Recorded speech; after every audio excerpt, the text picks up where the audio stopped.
Welcome to the Christian Woman Leadership Podcast, where we hope to inspire you to embrace your God-given gifts, skills, and passions in order to lead with confidence. We want you to remember that you are fearfully and wonderfully made in the image of God, and you are fully loved by Him. You have been designed on purpose by God with unique gifts and passions in order to love and lead those around you. I'm your host, Esther Littlefield, a pastor's wife, business owner, mom, and writer. And I'm Esther's co-host, Holly Kane. I'm a wife, mom, and business owner. I also write at hollykane.org, where I focus on my passion for women's ministry. Together, we chat about important issues that Christian women leaders face. In addition, we interview other women just like you who lead in various roles, from church to community to business. Through this podcast, we offer you encouragement, tools, and resources to help you on your leadership journey. We are so glad you're here with us. Hey, friend, and welcome to this episode of the podcast. I am your host, Esther Littlefield, and I'm here with Holly today. So we are so excited to be talking to you again. And today we are diving into our next episode in the Leadership Traits series. So this is a series we've been doing kind of not really in any particular time frame, just over the course of the past few months, we've been dropping these episodes. And today we're talking about a trait that isn't that exciting. Yeah, but it's super important. So I think it's going to be an interesting conversation, and we hope it'll be super valuable to you. So Holly, what is the trait we're going to talk about, and tell us how you feel about it? You should probably never start off a podcast episode where you're asking me directly how I feel about something. Oh, that's true. Well, but you're going to get it. You did it. Okay, let's see how this happens. So today we're going to be talking about consistency and dependability. And when you boil that down, it just literally means something that stays the same. But in the context of a personality trait, it's about behaving the same way, having the same attitudes, the same opinions. And so when I think about that, I think about someone who shows up, someone who's even-keeled, someone who's settled in their opinions and doesn't waver or contradict themselves, and someone who does what they say they're going to do. Yeah. For me, this isn't something I love talking about because I just don't feel like I would call myself consistent. So I have in the past not shown up to things if I don't feel like it. I've decided that how I felt was more important than the commitments I've made. And I've definitely grown in this area over the years. For the most part, I am better at being consistent in my relationships and my commitments to others. But I am terrible when I try to commit to something for myself, commit to myself something. Right. So I'm going to blame my personality, but just hold on with me here. It's not in a way where I think that I'm looking to get out of anything. I think that for me, it's just important that I identify that consistency is harder for my personality type. So I'm an Enneagram 4, and we value authenticity and being genuine. And for me, sometimes that means if I don't feel like doing something, or I was super into it and now I'm not, it makes it very hard for me to fake it and still show up, because I'm not showing up with integrity to that authenticity, if that makes sense. Yeah. So with that confession out of the way, I feel like it was really right off the bat, I'm just laying out for you all of the things about myself that are difficult and hard, but I would love to know what you think it looks like and how you feel about it, and maybe how it hits you with your personality. So, okay. Yeah. So it's funny because we've had this conversation, many times, you and I, Holly, and we have. You often talk about how I am more consistent than you. And so it just sort of occurred to me, because this is like a behind the scenes of the podcast for those of you listening, is we usually say we're going to spend 10 or 15 minutes talking before the episode starts, but really it's more like 40 minutes to an hour before we start. So we pre-talk the episode first. So anyway, but you pointed out this whole thing about your personality type, and as an Enneagram 4, and I'm an Enneagram 1. And if you're an Enneagram hater, just hold the hate mail. Yeah. It's okay if you don't agree with it. This episode is not completely about that. No, but it's just, I am somebody who I really value doing things the right way. And to me, often the right way means if you say you're going to do something, you do it. that is the right thing to do, right? And so I think that for me, my tendency to potentially be more consistent in my life is more because I am super stubborn and determined. Yeah. And because I think that not showing up or not doing something or not being consistent would mean that I have done something wrong. And that would be very difficult for me to do. Now, there are definitely a lot of times, and what I was saying to you before too, is I don't really love being consistent. Like it's not, I don't feel like it comes naturally. I just think that I am very determined and I just decide if something is really important to me. And I know we're going to get into this a little bit later, but like if something is really important to me, then I will not give up on it. I will stick it out no matter what. But it also takes me a really long time to decide to take action on things. And so I think that's like by the time I decide to do something, I have decided it is really important and I'm going to stick with it. So, but you're better at just like jumping in and starting something, but then it's not always something that you necessarily want to do long term.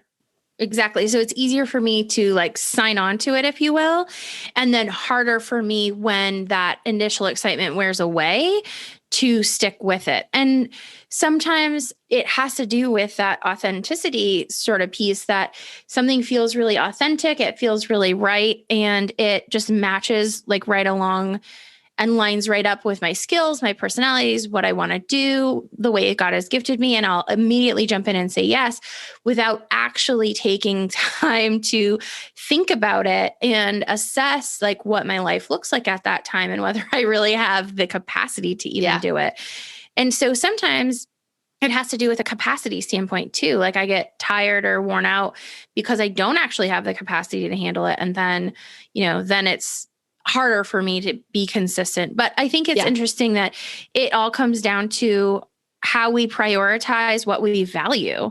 Because like I said, for me, if it doesn't feel authentic, it doesn't feel consistent with who I am and where I'm at that time, it's almost impossible for me to make myself, and it feels wrong to do it when it's not authentic. So for you, like it doesn't feel right to do it if you've committed to it, but it doesn't feel right to me to do it if I'm not all in. Yeah. And so I just think that that's a really interesting juxtaposition of our personalities. Yes. Yeah. So I think this is important to talk about this trait, because I think what we can agree on, and we will be getting into this in a minute, is that consistency is important in leadership. Like to be a good leader and to have people trust you and to make an impact, it's often those small, daily, behind the scenes, consistent things that we do that actually gain people's respect and gain people's trust and make a big impact. And so we know it's important, but we may just have to we may need to develop this trait in different ways based on our personality trait and our tendencies. So for me, I think when I was trying to think of an example of what consistency looks like, I thought of the tortoise and the hare. Like, the tortoise is just like slowly, consistently just going on the path, doing the thing, and not getting sidetracked by lots of distractions, not going off and taking a nap. Like he's just being boring, doing the mundane, walking down the path, right? But he's plodding along. He's just plodding along. But he ends up being the winner in that fable, So I think that's what I think of when I think of consistency, is just the type of person who sticks with things even when it's hard, even when there's lots of potential distracting or fun things going on. And not to say that being a consistent leader means that you have to be boring or not take risks. Because I think there's definitely times where we need to do those things. But as leaders, I do think that having commitment to your mission, to what God has called you to your people, is super important. And often that is like what you said, Holly, is doing and following through on what you say you will do, because that will show people that you can be trusted. So, and we've talked about this before, but just as an example of like one of the ways that we have had consistency is with this podcast. And like when we started, I asked you if you wanted to do it with me and you were like, yes, before you really knew what you were saying. And because that's what you do. And you're good at that. And, but it was really fun and exciting there at the beginning. Like we had lots of excitement, lots of adrenaline. Yeah. There was a new thing, right? And even for me, after the newness wears off of a project, I get like, oh, I don't know if I want to keep doing this. Like, so, after 6 months or so, I don't really remember where it was, but, we got a couple 1-star reviews. Thank you to those people. The excitement kind of wears off and you get a little discouragement. Things happen. You're not getting feedback when you think you should get feedback. And it's harder to keep going in those times, right? Yeah. It's harder, especially if you're not seeing results or the expectations you had maybe aren't being met. For us with the podcast, there's a lot of work that goes on behind the scenes that people don't see. And it's not really fun or glamorous. and so, but we know, and I think this is, one of the things is like, we knew what our mission was when we started. And we know that showing up week after week and being a resource for our listeners, that would mean that they could rely on us and that they could turn to this podcast as something that can help them grow in their leadership. And so I think it's been something that has demonstrated consistency and that has paid off because we have seen consistent growth. We have seen an amazing community in our Facebook group. We have seen women who have said, this has impacted them, And so I think that it's definitely something that we want to work on developing as a trait, even if it's not easy, even if it's not fun, and even if it's not in our, if we want to say nature, it's not in our natural tendencies to be consistent. So that's my little spiel on what I think it looks like, examples of what it can be.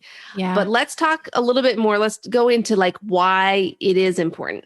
So you want to dive into some reasons why consistency is important for leaders?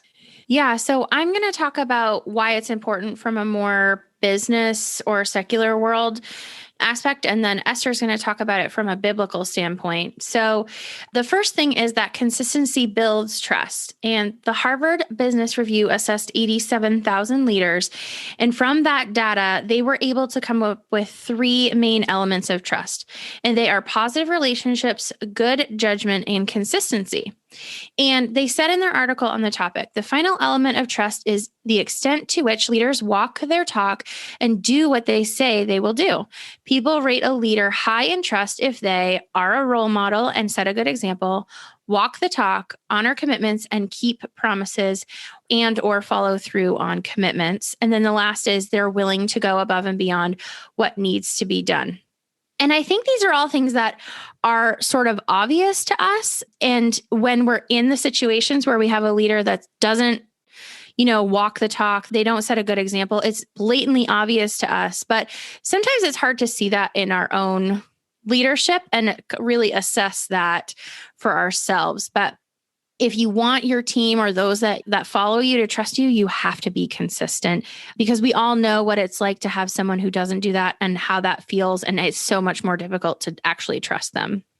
So the second thing is that consistency provides stability for an organization or team. So people will know what to expect from you when you're consistent, and people are not guessing how you're going to respond or what they need to do. And really, it comes down to you being reliable. And I really loved this quote. Victor Lipman says in an article from Psychology Today, few management attributes can be as stress-inducing for employees on a daily basis as not knowing what's expected of you or what kind of management mood will await you from one day or moment to the next. And I don't know about you, but I have definitely been in this position before where you feel like you're doing consistent work, but from one day to the next, it's either rewarded or punished or met with apathy. And you just have no idea what to expect from someone. Yeah. And that in no way breeds trust and is a very difficult place to work when you experience that. Mm-hmm. So I think that even just those two things are really solid reasons why being consistent is super duper important for leadership and is something that we want to actually build and develop and grow. And it's not even just for us, it's for others more than anything. Yeah. It's for others and how they relate to us and how they can trust us in the end. So that's more of a business sort of world perspective. I would love for you to share with us, Esther, the biblical perspective on that. And we can kind of see how these either match up or don't match up. Yeah. So, Yeah. So I think that I just wanted to kind of to mention one thing about that last point that you made about this whole idea of like when a leader isn't consistent, how stress inducing it is. And like you said, I can definitely think of people that I've worked with who have not been consistent. And it is very confusing as being on the other side of that, of like, wait a minute, like you're always on edge, wondering if you did what they wanted, right? Yeah. And that's just not, it's like a constant state of stress in your work. And I know this can happen for people in their homes too. Like if there is a person in their home who is super inconsistent and even volatile, like that is a constant stress inducing thing. So again, I think we want to be careful not to say like you have to change your personality. Like if you are a naturally more emotional person, you don't have to like stunt all of your emotions, but being that type of person who doesn't overreact to a minor issue, that's something that your team members are going to appreciate and find it easier to work with you when you are showing that consistency. So for the biblical perspective, I looked at a few different passages. So I'm just going to mention a couple of them. One of my favorites is actually Galatians 6:9. It says, "And let us not grow weary of doing good, for in due season we will reap if we do not give up." And so I just think this points to the idea of consistency, and especially for those in leadership or even in ministry or just in our Christian faith in general, right? It's sometimes it feels like we're doing all the right things, but we're not seeing the results, right? But this is reminding us that we need to not grow weary of that. We need to not throw in the towel too soon because God is going to, bring the results. Another one is 1 Corinthians 15:58. So that one says, "Therefore, my beloved brothers, be steadfast, immovable, always abounding in the work of the Lord, knowing that in the Lord your labor is not in vain." So again, this points to the idea that a lot of what we are doing, it requires that mundane, daily faithfulness in whatever God has called us to. And I like the terms steadfast and immovable because it just kind of reminds me of like something really stable, somebody that isn't being, thrown about by the waves of life. And that's, I think, again, representative of this concept that we're talking about with consistency. And then the last one I want to mention is James 1:2-4. So it says, "Count it all joy, my brothers," and I'm going to throw in sisters, "when you meet trials of various kinds." We know that he was talking to everybody. Yes. "Trials of various kinds, for you know that the testing of your faith produces steadfastness, and let steadfastness have its full effect, that you may be perfect and complete, lacking in nothing."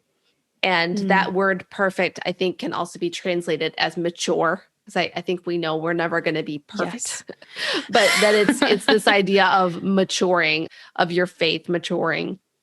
And again, these are the kind of verses that we don't necessarily like to meditate on because it's like, oh, be joyful when you have trials and when your faith is tested. But this is the reality of life. We know we're going to be tested. We know there's going to be temptations to take us off track in our faith, in our leadership, in all of the things we should be doing. So anyway, I think those passages just show that this trait is something that's needed, not just in leadership, but in our lives in general as believers, and really building up that endurance. It's this idea of when you are consistently doing something, whether it's, let's just say, getting into God's word and getting to know God through scripture, that regular consistency builds endurance for future trials, because now you have that foundation built up, versus if I wait until a crisis to get into God's word, I'm probably not going to have as much endurance in those trials. So, Right. Those are my thoughts on that. You have anything to add in terms of the biblical perspective?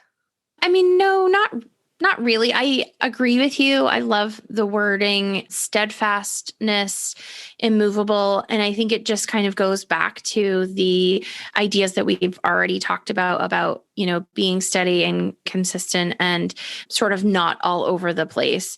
Yeah. And it truly is about maturity. And honestly, it's about love for another person in how you carry yourself, your integrity, and not being sort of blown by the wind of your emotions, I guess, if you will. And that conveys love and trust to other people. So, yeah, so true. All right. So, Holly. Yes. Our premise on this whole series is that these traits are things that we all can develop and grow in, regardless of kind of our starting point. So what are some ways that we can develop this trait if it doesn't come naturally to us? Yeah. So that is definitely me. This is not a natural characteristic that I have. And so I'm just going to say right off the bat that these sort of things that I'm talking about in ways to develop are totally from personal experience. They are not anything other than my personal experience and what I've been through and what has worked for me. I read lots of articles about how to develop your consistency, and a lot of them were like, do this routine no matter what. And I was like, that doesn't really hit me in any good way. So I'm just going to share that with you non-helpful advice. Right, exactly. So I'm just going to tell you what has worked for me. Okay. And the first one is a little cliche, and some people probably hate this term, but I'm going to use it. So fake it till you make it. So I said earlier that it can be near to impossible to get me to do something once I've cooled on it. And if it doesn't feel genuine, it can be really hard for me to pretend. And that's truly what it feels like, pretending. So I've learned over the years that when I say yes to things that fall into place with my skills and gifts and talents and God's will for my life, that they can once again be exciting if they tend to lose their spark. So all I need is for someone to express how God has led them, or a need that they have, or, something that kind of inspires me again. And then I'm right back at it. But the thing that I've learned is I'm not ever going to hear people express those things or understand their heart and how God is working in it if I don't show up. So I have to make myself show up and just simply rest on the commitment that I made earlier and get myself there. And most of the time, God reminds me why he wants me there in the first place by someone saying, God led me to do this. This is a need I have. And the thing that you're doing really fulfills it. So from an experience standpoint, the fake it till you make it for me is sometimes just getting myself to the thing that I committed to and doing the work that it takes for it to come to completion. And then resting in the fact that that is a piece of the story and that's a piece of the puzzle for others too, and that God is using me. So I know fake it till you make it sounds bad, but it's really just about sticking with your commitments and seeing it through and watching how God works through that. Can I jump in on that? On a thought on that? Of course. So I have an example of this because, like I have shared before, that I've led a bunch of Bible studies. I've participated in small groups, a lot over the years. And there's almost always a point in any given Bible study or small group session, semester or whatever, where I don't feel like going. Like I'm sitting on my couch at 5:30 or 6 o'clock, and I have to get myself up, get myself out of the house. I have to drive 25 minutes to the church, and I just don't feel like it. And I am a strong introvert. So like the idea too of like getting out of the house and going somewhere else when I'm already kind of settled in at home, it can be hard. But when I do, like you said, fake it till I make it, when I just be like, okay, I'm going to just put on the smile, get myself there. Yep. Almost always it's like a transformation when I'm there. Like God shows up. Exactly. I get met. People, I realize somebody needed me to be there. I realize somebody prays with me and it impacts me. Like there's almost always something that happens that's like, oh my word, I'm so glad I came. Versus if I had chosen to let myself stay home because I didn't feel like it, I would have missed out on that. And so I do think that there, like you're saying, this isn't necessarily like a life philosophy that we want to say all of the time, but there is truth in when you do just do something, your actions can actually lead to changing your feelings and changing your thoughts. Like we know that our thoughts influence our feelings and our feelings influence our actions, but also our actions can influence our thoughts and our feelings. And so sometimes we do just have to put the action into something, and then our thoughts and feelings can catch up. So that was my thought on that. Yes. That's usually where I am. Like I need a lot of catching up time.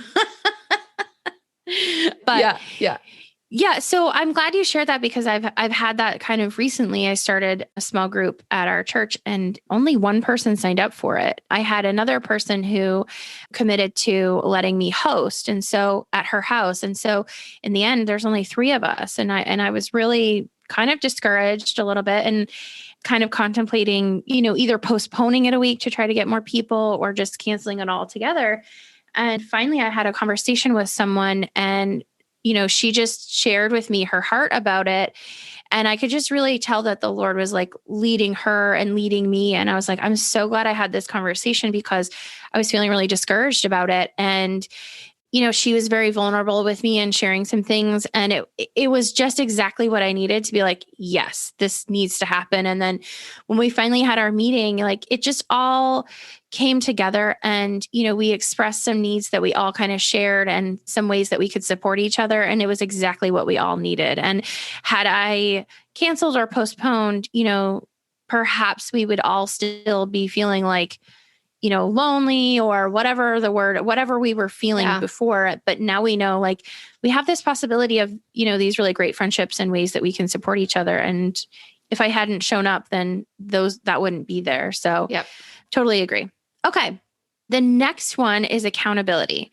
So if you can find people that you love, that you don't want to let down, this could be either a mentor or a person you're serving.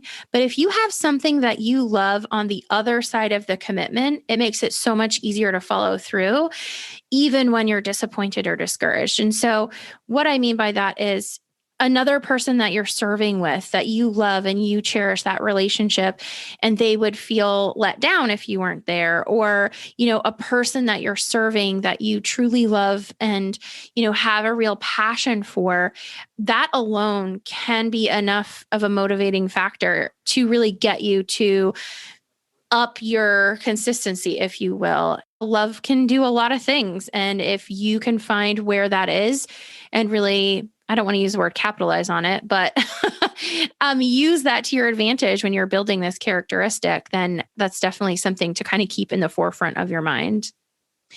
The third one is a little less exciting, but I'm just calling it life lessons. Sometimes you just have to fail someone to learn what kind of distress it caused them. And I'm not certainly advocating doing this on purpose, but I clearly remember people telling me in the past when I've let them down, or even just conveying that they missed me. And that's always been enough to be humbling and sobering and to move to the place where I want to honor those commitments more in the future. And sometimes that's just a life lesson that we have to learn. Obviously, again, that's not our pursuit, but sometimes if like, your parents can tell you to do things all your life, and until you actually make that mistake and fail, it doesn't actually stick. So maybe give yourself a little bit of grace if you've been there before and just do better next time because that's how I've had to learn. Yeah. And then the next two kind of go hand in hand. The first one is self-awareness. So I know that I tend to not follow through on things. And so I expect that I'm going to have those times. And so just the awareness of my personality and tendencies helps me to realize that it's probably temporary and I can probably just push through it, because I've had that experience in the past where I've been discouraged and I've wanted to quit and I haven't. And I have flexed the muscle of just doing it anyway. And that has led to positive rewards, if you want to look at it for that way. So just the self-awareness of knowing that I'm going to get to that point helps me get through it when I get there. And then the last thing is understanding life. Life isn't easy, relationships aren't easy, and anything worth having is going to be hard work. So sometimes I get really fantastical about how things are going to go and imagine them without flaws. And I think everything's going to happen perfectly. And I just imagine like butterflies and rainbows, so that when life hits me, it really throws me for a loop and can really cause me to not be consistent. So when I understand that disappointment and setbacks will happen, which we already saw biblically, he said, when you have trials, not if you have trials, helping me anticipate those helps me prepare myself and helps me stay on track better, because I know that it may end up happening through the rest of the commitment that I've made, but I know that it's going to happen. And so it helps me prepare myself for that. And it helps me get out of that fantasy head in the clouds, perfect thought that or thing that I had dreamed about was going to happen. Yeah. So yeah, those are the things that I have learned and the experiences that I've used to try to develop consistency. Right off the bat, you know that I'm not there yet, but I am way better than I used to be. So yeah, that's really all that this is about, right? Is developing better than where you were. Right. So yeah. And it's, exactly. And we don't want to be comparing like our level of something to someone else, because we're all in different places and we all have certain strengths and certain weaknesses. And so, exactly. Yeah.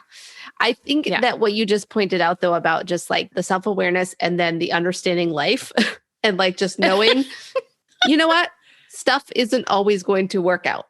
And so that idea of preparing yourself, it kind of just brings me back to the idea of accountability, but more also like having people that you can turn to when you know, like when something happens and you don't feel like keeping going.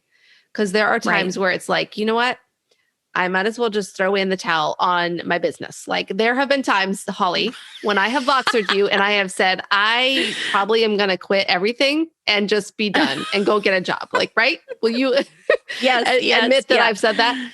And, But to have someone that you can turn to, it's like a coping skill. I'm like, okay, I have this list of things that I know I can do when I am facing something that I want to give up on, or when I am facing something that I don't want to follow through on. And one of those things I think is really some kind of another person that you can trust that can hold you accountable, but also will kind of let you wallow for a few minutes of like, you know, yes, everything stinks. Everybody is dumb. Like just, you know, let you say all that, but then they can bring you back to, but why are you doing this thing? Like what is important to you, and kind of just get you back on track in terms of your mindset. So I think that's important. Yeah. No, I love that. So I think that you are already kind of leading into this, but I would love to know how you have developed this in the past and kind of your perspective. Because as we've said in the past in this episode, like you and I come to this from very different perspectives and very different natural tendencies. So I would love to hear more about what you are thinking on this. Okay. Yeah. Yeah. So, I mean, I think in terms of developing this trait, like you said, I think my tendency is to be consistent, not because I like being consistent, but because I don't give up on things easily.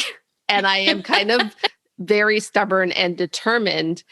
And that can be good, but it also can be bad. And like the bad side of it can be like you were referring to the idea of if something doesn't feel authentic to you anymore, like you are like, I'm just going to be done. Like, I'm not going to keep doing it. Right. And Right. for me, it's more, I could be doing something and it might not feel authentic. It might not be in alignment with really where I think I should be going, but I have made a commitment to a thing, a person, a time frame. And it's like, I cannot give up on that because I feel like it would be just the worst thing in the world to bow out of that commitment. Even when there's been times where it's like, it's not even a commitment, it's just something that I'm doing. So I'm trying to think of a good example, but like, you sign up for some volunteering at your kid's school or something like that. And it's like, nobody is telling you have to do it and you don't have a commitment in terms of a certain time frame or anything, but it's still very hard for me to opt out of something like that because I feel like I would be letting a whole bunch of people down. It would just be devastating to everybody, which is usually the wrong thinking, but Right. that's kind of where I come from. But in terms of when there are some things, so that's the downside of my tendency. But I do still have to work at developing consistency in a lot of areas of my life. And one of the areas that I did have to work on was at one point I decided I really want to get up earlier in the morning and have time with God because for me at that phase of my life, it was just not going to happen at any other time of the day unless I did it early in the morning. And so it was a combination of a few things that I did that helped me to do that. One was making a decision and just being like, okay, I'm doing it. That's the first thing. But then the accountability. I ended up connecting with a couple other friends who also said, we'll do this together. And so we created a texting thread. And, in the morning, we each texted each other when we got up. So it was like, if I didn't get up, then they both texted and I'm still in bed. Well, now I'm the one that's looking like, lazy bones. And so that creating that accountability helped to develop the habit of being consistent in that area of my life. So I think it's really about, like you said, like knowing yourself, but also creating kind of a framework, not a framework. I'm trying to think of it like scaffolding to help you actually Structure. do the thing. Yeah. Structure. Yeah.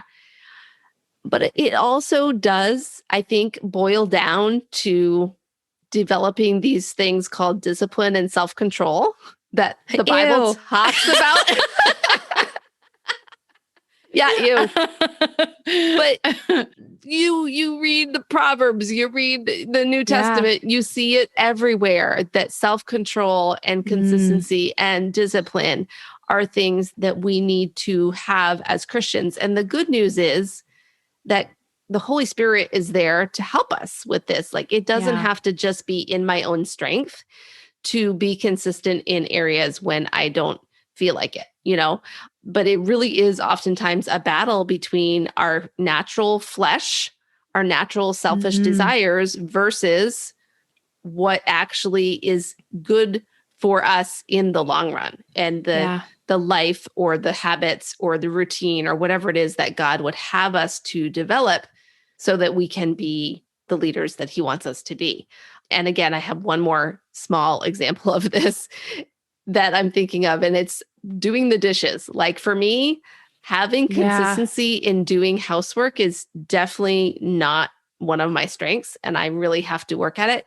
So this would be one more tip that I would have in terms of how I have tried to develop the consistency is truly about changing my mindset around it. And so instead of looking at things that I don't enjoy and being like, oh, I wish I didn't have to do this. It's just, I hate doing this. Like, and having all that negative talk, why would I want to do something if I'm constantly saying negative things and having negative thoughts about it? So I have had to change my thought and think about like, okay, I'm grateful that I have hot water. I'm grateful that I have this beautiful kitchen to work in. I'm grateful that I live in a place where I can do my dishes inside and not outside, with dirty water. Like there's so many ways you can change your thoughts.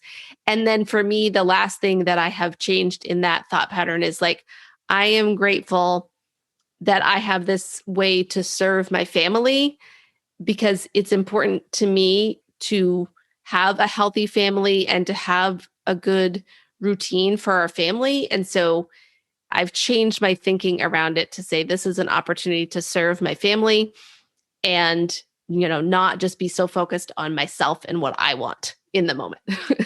Because most of the time what I want is to be doing something other than doing dishes. So those are a couple thoughts for me. 100%.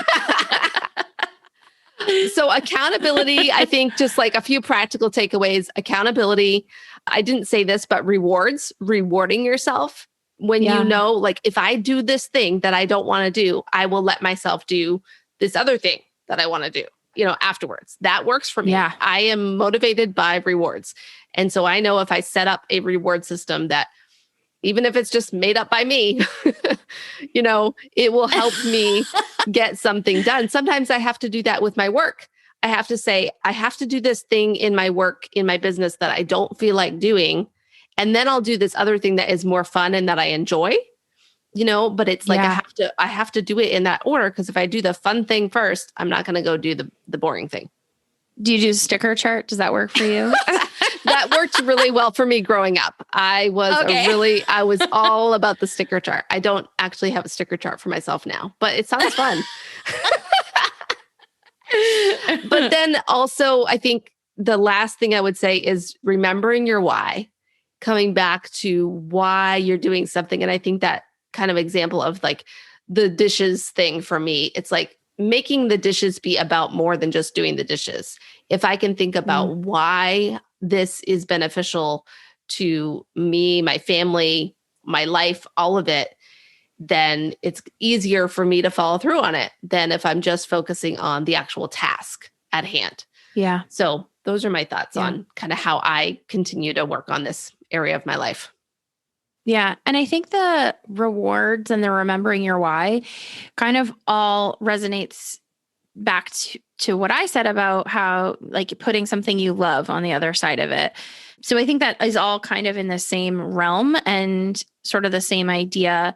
You put your family on the other side of that task. Mm-hmm. Like they are the reason, they are the why, and they're the thing that I love and the thing that I care for and the thing that I want to steward. So yeah, I love that even though we come at it from a different perspective, that we have sort of the same idea. So I like that. Yeah. Okay, well, thank you so much for being a part of this conversation with us. And as you know, we like to wrap up with an action step.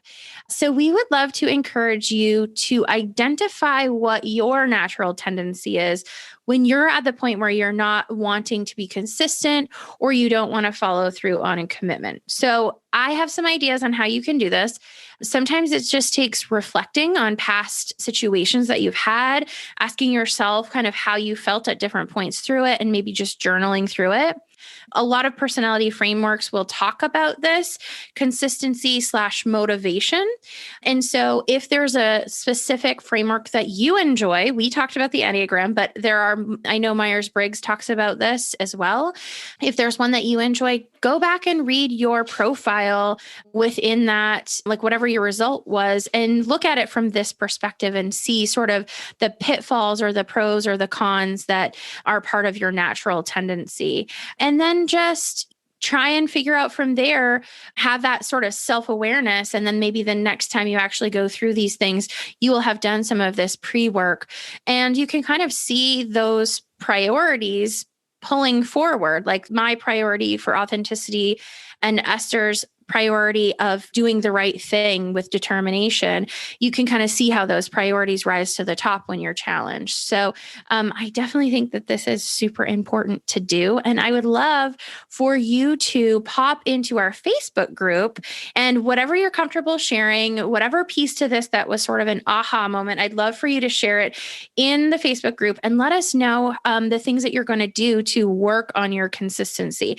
Esther and I have shared what we're doing. So we would love for you to share what you're doing. We were vulnerable with you, so come be vulnerable with us in our Facebook group. That's right. Tell us what you hate being consistent with. Yeah. And how you're going to change it. Oh, awesome. Well, we should wrap up with our fun question of the day, Holly. Okay, perfect. Are you ready? Yeah, we're going to be vulnerable again and tell our secrets. Okay.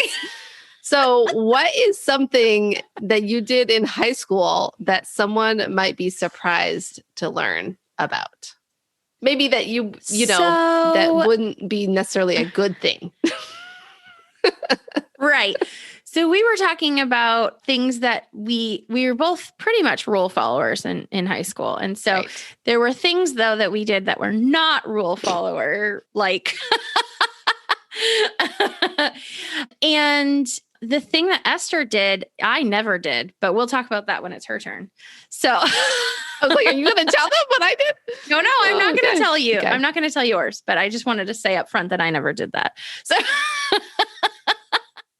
I feel like you're being a goody two shoes.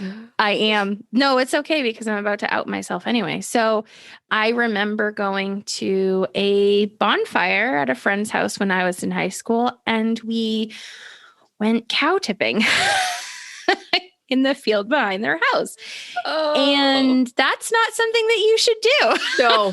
Okay. Just in case anyone is listening and they don't know what cow tipping is, like if you don't live in backcountry Maine, maybe you don't know, or like Kansas or something, you might not know what this is. So, okay. So you go out into a field where there are cows and you know, they're resting or sleeping, standing up, maybe. I don't know. And they're just doing their thing. And you run up and you tip them over, push on them and tip them over so they fall down. And then you run like a lot. Very hard. It's so and you bad. Run away. It's so mean. It's so mean. I would never do that now. Yeah, it's so bad. I had a situation similar to yours. I don't know that I actually did the cow tipping, but I remember being around when it was happening. Yeah. And I'm just like, when I look back at some of the stuff we did, it just, why? What would make you think about doing that? I mean, I don't like, I mean, not you in particular. I just mean generally. No, I know. No. Oh, well, it's definitely like a peer pressure thing. Like, oh, let's go do this fun thing. And then you have all this like fun adrenaline. And you're like, let's do the fun thing. And then you go do the fun thing. And then, I mean, it was fine, but like we could have gotten in major trouble. We could have hurt the cow.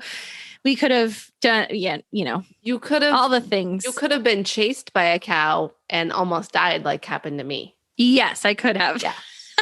But it wasn't because I was cow tipping. That's a different story. No.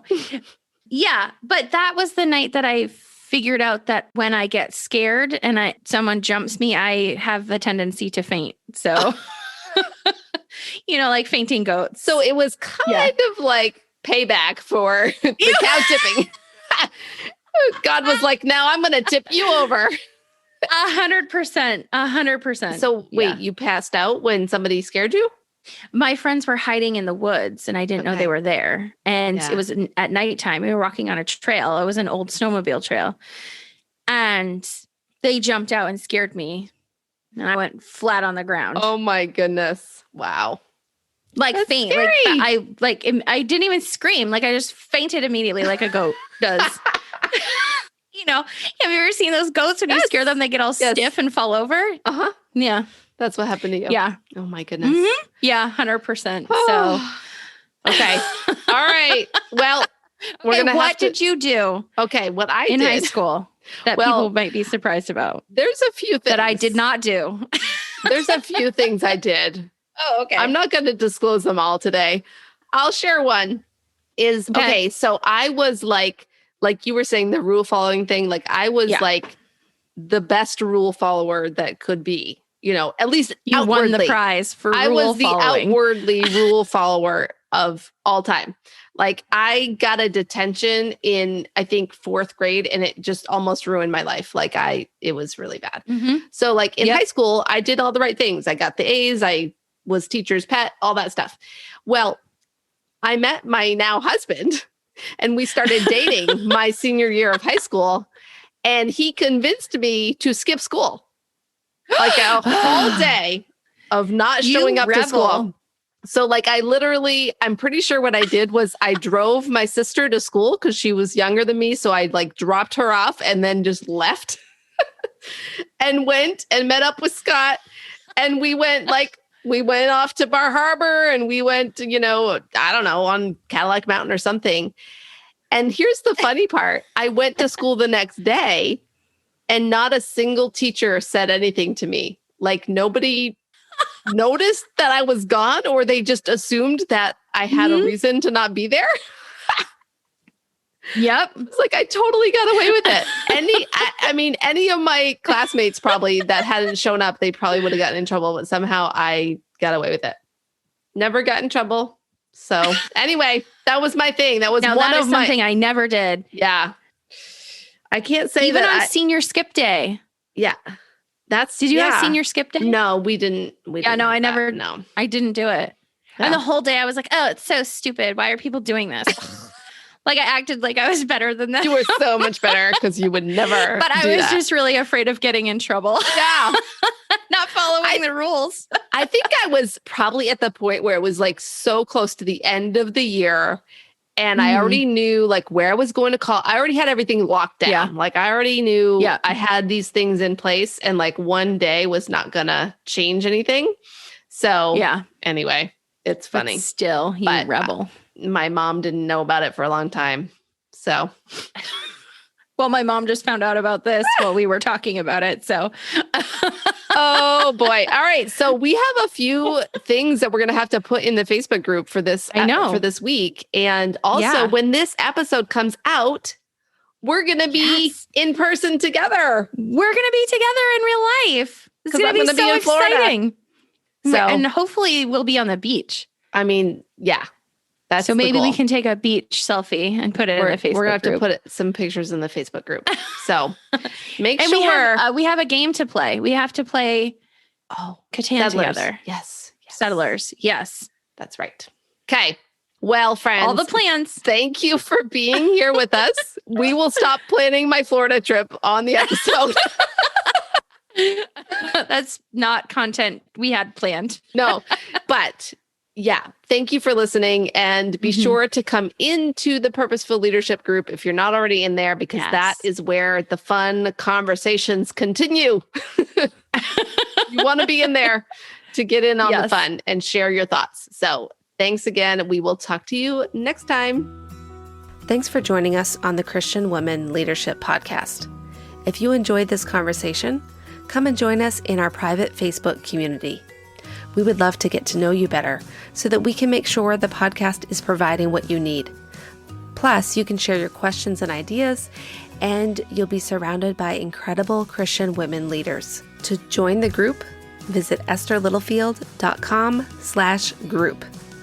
Now, don't forget, your leadership matters, and it's time for you to embrace your gifts and lead with confidence.